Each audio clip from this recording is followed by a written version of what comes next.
బుధవారం ఉమ్మడి విశాఖ జిల్లా జనసేన అధ్యక్షులు పెందుర్తి నియోజకవర్గం ఎమ్మెల్యే పంచకర్ల రమేష్ బాబు చేతుల మీదుగా ఆయన క్యాంపు కార్యాలయంలో సీఎం రిలీఫ్ ఫండ్ ద్వారా ఆర్థిక సహాయం పొందిన జీవీఎంసీ 95వ వార్డ్ పురుషోత్తమపురం గ్రామానికి చెందిన గంప కుమారికి ఎల్ఓసి ద్వారా 1,05,343 రూపాయలు అందజేశారు. ఈ కార్యక్రమంలో పెందుర్తి నియోజకవర్గం జనసేన పార్టీ ప్రచార committee member Uriti lucky Govindu మరియు పెందుర్తి నియోజకవర్గం ఉమ్మడి ఎన్డీఏ మహాకూటమి నాయకులు, కార్యకర్తలు పెద్ద సంఖ్యలో వేరే మహిళలు పాల్గొన్నారు.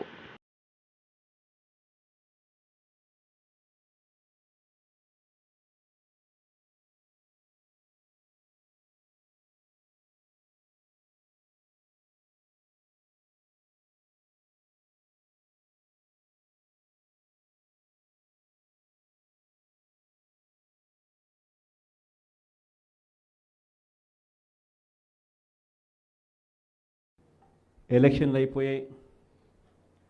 దాదాపుగా 6 నెలలు దాటింది. 6 నెలలు దాటిన పరిస్థితుల మధ్య మళ్ళీ పార్టీని మనం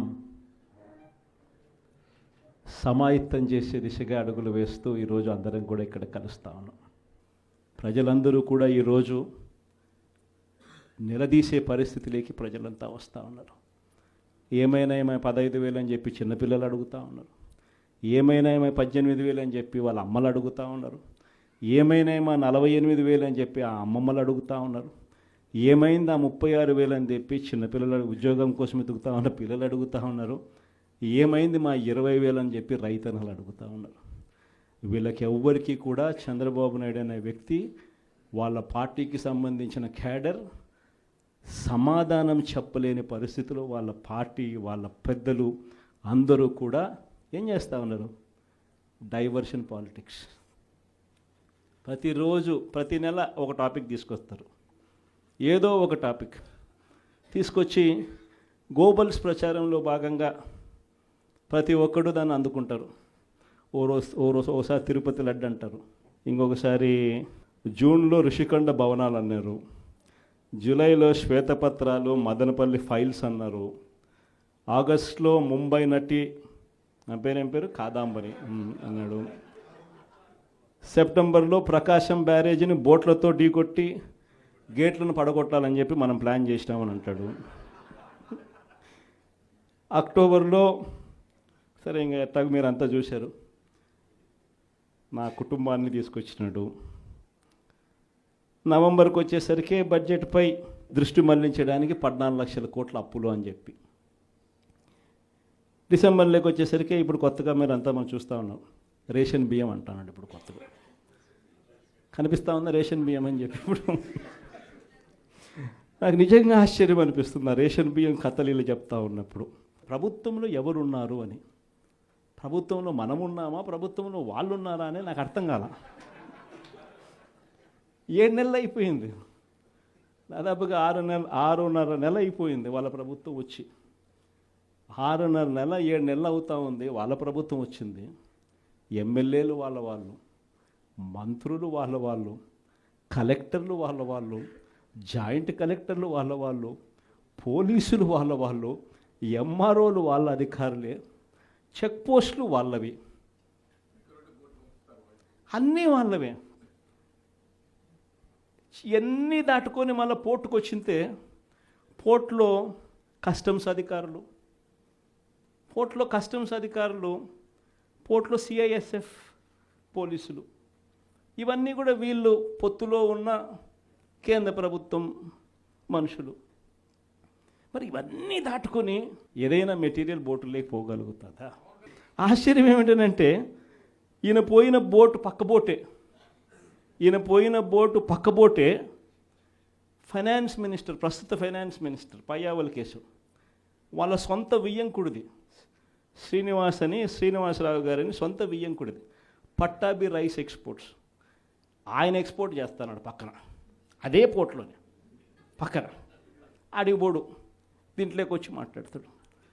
నాకు ఆశ్చర్యం అనిపించింది, అసలు ఏందిరా నాయన ఇది, ఎవరు ప్రభుత్వంలో ఉన్నాము, ఎవడు చేస్తూ ఉన్నాడు అని చెప్పి. వైఎస్ఆర్సీపీలో మన కార్యకర్తలు మనోళ్ళందరూ వ్యవస్థీకృత నేరాలంట. అసలు వ్యవస్థీకృత నేరాలు చేస్తూ ఉండేది ఎవరు? చేస్తూ ఉండేది వాళ్ళు, చేసింది వాళ్ళు, మన మీద ఏళ్ళెత్తి చూపిస్తూ ఉండరు. నిజంగా ఇవన్నీ చూసినప్పుడే అసలు ఎందుకు జరుగుతూ ఉన్నాయి ఇవన్నీ అని చెప్పి చూస్తే, రైస్ ఎక్స్పోర్ట్స్లో ఆంధ్ర రాష్ట్రం, ధాన్యం ఎక్స్పోర్ట్, బియ్యం ఎక్స్పోర్ట్స్లో ఆంధ్ర రాష్ట్రం నెంబర్ 1గా ఇప్పుడు నుంచి కాదు, దశాబ్దాలుగా మనమే నెంబర్ 1.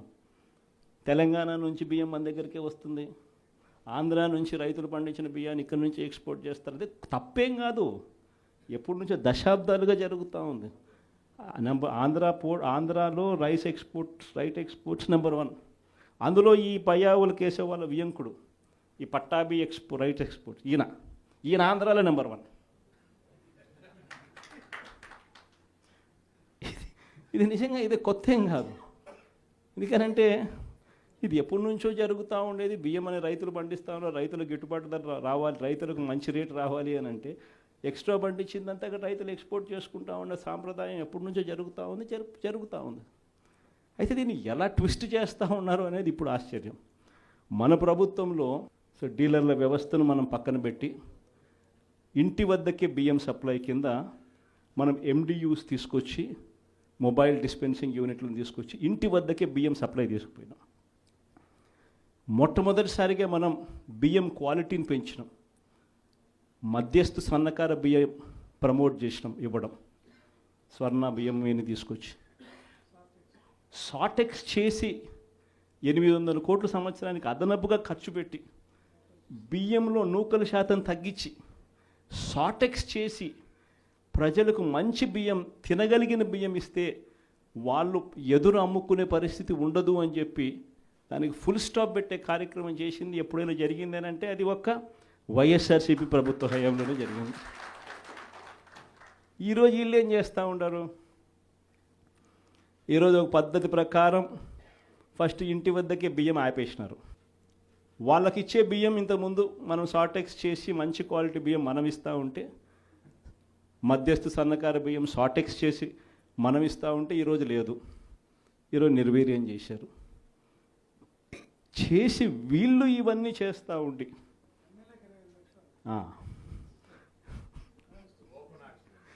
చేసి వీళ్ళు ఇవన్నీ చేస్తూ ఉండి వీళ్ళ వల్ల, వీళ్ళ తప్పిదాల వల్ల ప్రజలకు నాసిరకం బియ్యం సప్లై కావడం వల్ల, ప్రజలకు సరిగ్గా బియ్యం సప్లై చేయకపోవడం వల్ల ఇది రివర్స్. ప్రజల దగ్గర నుంచి ఈ డీలర్లు కొనుక్కోవడం, ఈ డీలర్ల దగ్గర నుంచి ఎమ్మెల్యేలు తీసుకోవడం, ఎమ్మెల్యేల దగ్గర నుంచి ఎక్స్పోర్ట్స్, ఇది జరుగుతూ ఉండదు. ఇప్పుడు తప్పు వీళ్ళు చేస్తూ ఉండి ఇంకొకరి మీద ఏళ్ళెత్తి చూపిస్తారు. మన హయాంలో దళారీ వ్యవస్థను పూర్తిగా తీసేసి ప్రతి రైతుకు కనీస మద్దతు ధర ఖచ్చితంగా వచ్చేట్టుగా ఆర్బీకేలే వాళ్లకు పేమెంట్ స్లిప్స్ ఇచ్చేట్టుగా మన ప్రభుత్వంలో జరిగితే, రైతుకు ఏ మిల్లుకు తాను పోవాలి అనేది పూర్తిగా పక్కన పెట్టేసి పలాని మిల్లుకే మీరు పోవాలి అనేది తీసేసి రైతుకు మిల్లర్కు సంబంధం లేకుండా చేసిన పాలన మంది. ఆర్బీకే దగ్గరనే మీకు ఎంత రేటు వస్తుంది అని చెప్పి అక్కడే స్లిప్స్ ఇచ్చే కార్యక్రమం జరిగింది, మన హయాంలో జరిగింది. ఈరోజు ఏం జరుగుతూ ఉంది? రైతులు పంట చేతికి వచ్చేసరికి ఈ క్రాప్ లేదు, ఆర్బీకే వ్యవస్థ నీరు గారిపోయింది, ఆర్బీకే దగ్గర కొనుగోలు చేసేవాడు లేడు. సో రైతులు గత్యంతరం లేక మిల్లర్ల దగ్గరికి పోవడం, మిల్లర్లు 300 రూపాయలు 400 రూపాయలు తక్కువ రేటు కొనుగోలు చేయడం, ఇది ఇప్పుడు జరుగుతూ ఉంది. అన్ని రకాలుగా సర్వనాశనం చేస్తూ ఉన్న ఈ పరిస్థితుల మధ్య, ఈ డైవర్షన్ పాలిటిక్స్ మధ్య ఈరోజు మనం పార్టీ బలోపేతంతో పాటు ప్రజల తరపున మనం నిలబడడానికి ఏ రకమైన ఉద్యమం చేయాలి, ఎలా ఉద్యమాలు చేయాలి అని చెప్పి ఆలోచన చేయడానికి మనం అంతా కూడా ఈరోజు సన్నద్ధమైనాం. ఎందుకంటే ప్రజల తరపున మళ్ళీ పోరాటం చేయాల్సిన సమయం వచ్చింది, ప్రజల తరపున ప్రజలకు దగ్గర కావాల్సిన సమయం వచ్చింది. ప్రజలు ఇబ్బందుల్లో ఉన్నప్పుడు మనం ఉన్నాము అన్న భరోసా ప్రజలకు మనం ఇవ్వాలి. ప్రతి అడుగులోనూ వ్యతిరేకతే, ఒకవైపున చేయాల్సిన ఏ మంచి పని జరగలేదు. సూపర్ 6లు లేవు, సూపర్ 7లు లేవు. మరోవైపున వ్యవస్థలన్నీ పూర్తిగా నీరు గారిపోయాయి. విద్యారంగం కానీ, వైద్య రంగం కానీ, వ్యవసాయ రంగం కానీ, డోర్ డెలివరీ కానీ, గవర్నెన్స్ కానీ. మరోవైపున చూస్తే బాధుడే బాధుడు. కరెంటు బిల్లులు ముట్టుకుంటే, ఈరోజు ముట్టుకుంటే ఈ నెల స్టార్ట్ అయింది. ఇంకా మొదటి డోసే 6,000 కోట్ల రూపాయలకు సంబంధించిన మొదటి డోసు ఈరోజు ఇచ్చినాడు ఈ నెల బిల్లులో. నవంబర్ నెల బిల్లు, డిసెంబర్ నెల బిల్లు, ఏ ఇంటికి వెళ్ళి కరెంటు బిల్లు ఎంత అని చెప్పి తేడా అడిగితే ప్రతి ఇంట్లో కూడా తేడా కనిపిస్తుంది. కనీసం 300 రూపాయలు పైన రేట్లు పెరిగినాయి. అది ఈ నెలే. రేపు నెల మరో 9,000 కోట్లు వేస్తున్నాడు. ఆ 9,000 కోట్ల భారం కూడా రేపు నెల బిల్లులో ఇంకా కనిపిస్తుంది. అంటే కరెంటు బిల్లులు ఇంకా షాక్ కొట్టే పరిస్థితిలోకి కరెంటు బిల్లులు వచ్చేస్తున్నాయి. ఒకవైపున బాధుడే బాధుడు. రోడ్ల మీద ట్యాక్స్ అంట, రోడ్ల మీద ట్యాక్స్ అంట. ఆశ్చర్య కలిగించే విషయం ఏంటంటే రోడ్లు బాగు చేయడం కోసం రోడ్ల మీద ట్యాక్సులు వేసే కార్యక్రమం నేషనల్ హైవేస్ మీద మనం అంతో ఇంతో చూసినాం. కానీ గ్రామీణ రోడ్ల మీద కూడా రోడ్లు బాగు చేయడం కోసం రోడ్ల మీద ట్యాక్సులు వేసే బాధుడే బాధుడు కార్యక్రమానికి చంద్రబాబు నాయుడు గారు శ్రీకారం చుడతా ఉన్నారు. ఆశ్చర్యం నిజంగా ఏమిటంటే ఆయన హయాంలో మన హయాంలో రెండు తేడా చూస్తే రోడ్ల మీద మనం ఖర్చు పెట్టింది 43,000 కోట్ల చిల్లర అయితే ఆయన హయాంలో ఖర్చు పెట్టింది 27,000 కోట్ల చిల్లర మాత్రమే. అక్కడ కూడా మనమే ఇన్ని సంక్షేమ పథకాలు చేస్తూ కూడా అక్కడ కూడా మనమే ఎక్కువ ఖర్చు పెట్టాం. ఈరోజు చంద్రబాబు నాయుడు గారి హయాంలో సంపద సృష్టి అని అంటే దాని అర్థం బాధుడే బాధుడు. ఇది చంద్రబాబు నాయుడు హయాంలో డెఫినిషన్ సంపద సృష్టికి సంబంధించి. విశాఖ గాజువాక ఎస్ఆర్ఎంటీ షోరూంలో సెక్యూరిటీ గార్డ్ దాసరి కామేశ్వరరావు అనే 42 సంవత్సరాల వ్యక్తి గుండెపోటుతో మృతి. గాజువాక పోలీస్ స్టేషన్లో ఫిర్యాదు చేసిన యాజమాన్యం న్యాయం చేయాలంటూ బంధువుల డిమాండ్.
అక్కడ తాపేసి ఇచ్చాను.